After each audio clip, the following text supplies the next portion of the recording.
말씀 중에 그 시대의 질서를 인식해야 된다는 그 중요성을 말씀을 해주셨는데 국가의 가장 큰 축인 경제가 한 20년 넘게 경제 성장률 측면에서 대세 하락 국면에 있습니다. 이거는 사실 정권을 떠나서 계속해서 하락하고 있는데 세계 경제학자들의 말에 따르면 차관님께서 말씀하신 것처럼 우리나라 경제는 굉장히 예외적인 케이스다 라고 하셨습니다. 근데 지금까지 이제 짧은 시견과 공부로는 앞으로 이런 경제 번영이 영원히 보장될 거란 근거들은 저는 찾을 수가 아직 없습니다.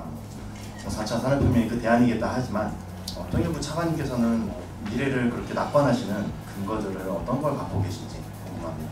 차관님께서 좋은 말을 해주셔서 정말 감사드립니다. 제가 평소에 그 북한 관련해서 궁금한 점이 있어서 그걸 좀 질문 드리려고 합니다.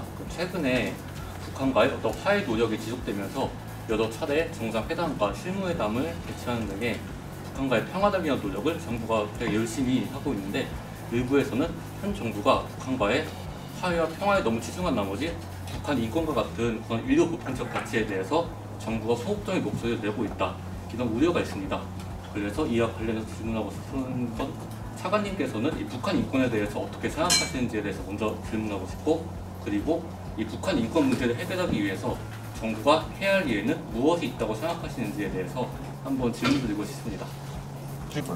아까 전에 쌀 5만 톤 지원에 대해서 얘기하셨는데 사실 지금까지 그런 대북 인도적인 지원 등등에도 불구하고 최근 북한에서는 남한 지역을 사거리로 두는 단거리 미사일과 방사포를 수차례 발사한 경력이 있습니다. 최근 하지만 미국 측에서는 문제가 없다고 대응하며 한반도 문제에서 한국이 소외되어가는 북한의 이른바 통미봉남 정책이 성공을 거두고 미국 쪽에서도 이해관계가 맞는 그런 상황이 지속되고 있는데 이 상황을 타개하기 위해서 한국 정부는 어떤 노력을 해야 한다고 생각하십니까? 두 가지 질문 다 시사 문제 같은데요. 시사 문제.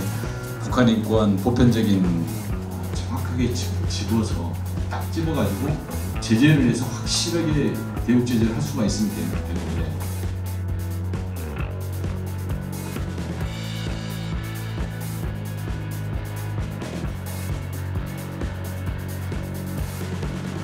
가능성이 있는 부분에 대해서 한번 얘기해 보는 것 같아서. 그래서 분이 그걸 잡았는데 이게 긴밀한 그런 차질을 받아낼 수 있는 가능성은 여기 존재한다라고. 그렇습니다. 저희 회의는 상향식 4단계 회의로 진행이 되고요. 구체적으로 참가자가 가지고 있는 개인적인 문제의식에서 출발해서 안건들을 상정을 하고 그것들을 합의해가는 과정으로 진행이 됩니다. 따라서 그 과정에서 참가자들이 각기 다른 의견을 가지고 있더라도 합의 또는 수렴 이러한 정신을 계속 견지해야 하는 그런 회의 구조이고요. 갈등과 대립이 지금까지 한반도 문제 담론을 장악해 왔는데 우리 청년들은 그것으로부터 벗어나서 좀 더 합리적인 의사결정을 해보자 그리고 그걸 할 수 있다 라는 식으로 진행을 해보고자 합니다. 저희는 아무래도 공정성, 또 형평성, 합리성 이런 것들에 굉장히 많이 깨어있는 세대라고 할 수 있고요. 그런 것들을 제도적인 환경 안에서 구현해내는 것에는 아무래도 기성세대보다 좀 더 많은 기회를 이미 우리는 가지고 있고 그런 것들 잘 활용하면 청년 세대의 장점으로 계속 남아있을 수 있다고 생각합니다. 사실 한반도 문제가 이념적으로 다루어졌기 때문에 항상 정쟁의 대상으로 다루어져 왔죠. 근데 청년들은 그런 것에 굉장히 피로감을 느끼고 있고 좀 더 분명한 수준의 결과를 요구를 하고 있습니다.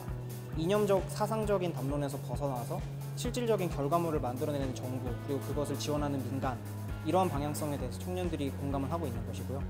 그렇기 때문에 기성세대는 이미 그들의 역할 또는 그들의 환경 안에서 할 수 있는 최선을 다했고 청년들이 그것을 누리고 있는 만큼 이제는 청년들이 나서서 그들의 문제의식을 통해서 더 나은 미래를 만들어가는 데 기여할 수 있으면 좋겠습니다. 일단 저희 경영지원팀 차원에서는 별 큰 어려움은 없었고요.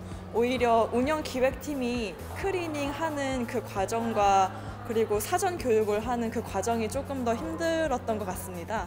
거의 125명 정도가 지원을 해주셨고 60명만 저희가 모집을 해야 돼서 정말 선발 과정이 어려웠습니다.